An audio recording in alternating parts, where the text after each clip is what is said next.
Hello, friend. Welcome to Make His Path Straight. I appreciate you joining me here. We're doing a series now, of which this is the introduction, on death.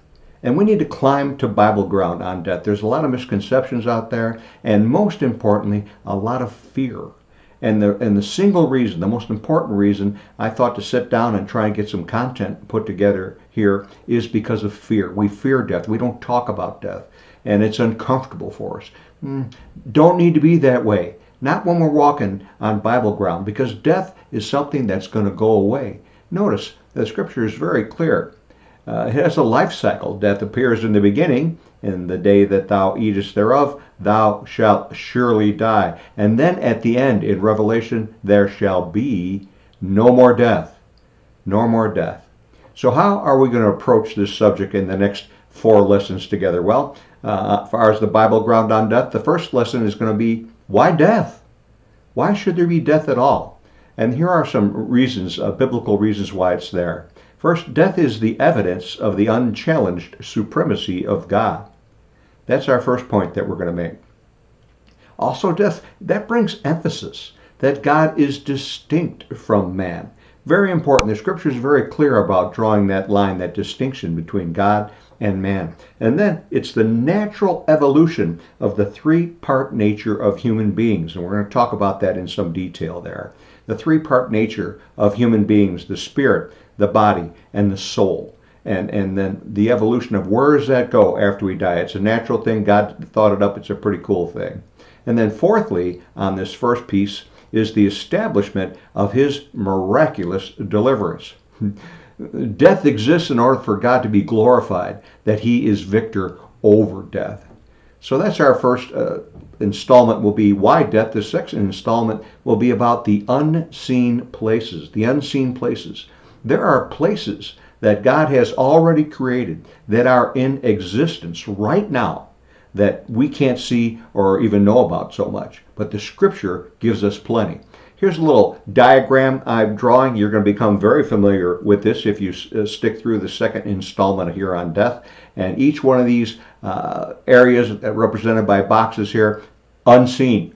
We don't know they're there, but all of them, every single one of them is there and active right now, even though we can't see it. So we're going to talk about that, the unseen places. We need to understand that a little better.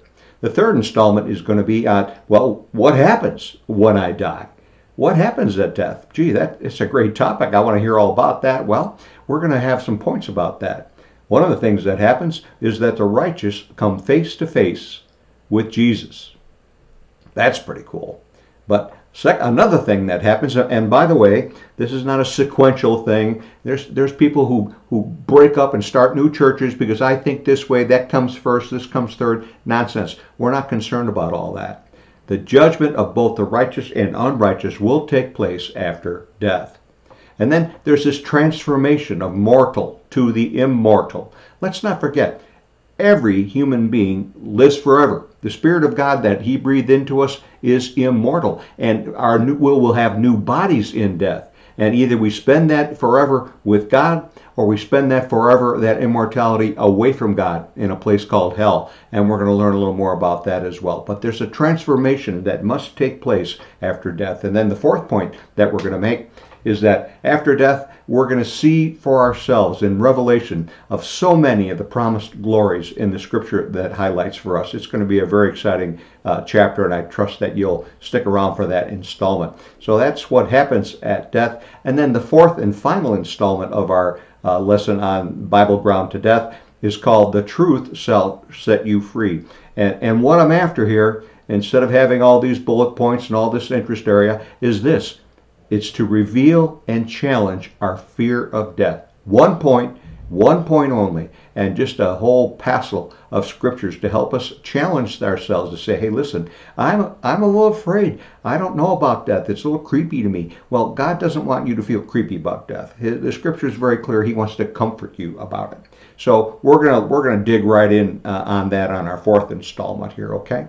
So that's where we're heading. The Bible ground on death. And so our next lesson, lesson 84, will be Why Death, our very first installment. I'm excited to present that to you. I'm asking you to please subscribe to the channel. I think that would be great. And furthermore, I try and get these lessons out every 3 or 5 days along that general line. So it's going to take a little time to gin up some of this content and then upload it, etc. Right? So then you'll be notified if you subscribe. Hey, listen, when's that next piece coming out? Oh, I see it. I've been notified. So go for that. Subscribe. I think that would be really generous of you to do that. Thanks so much.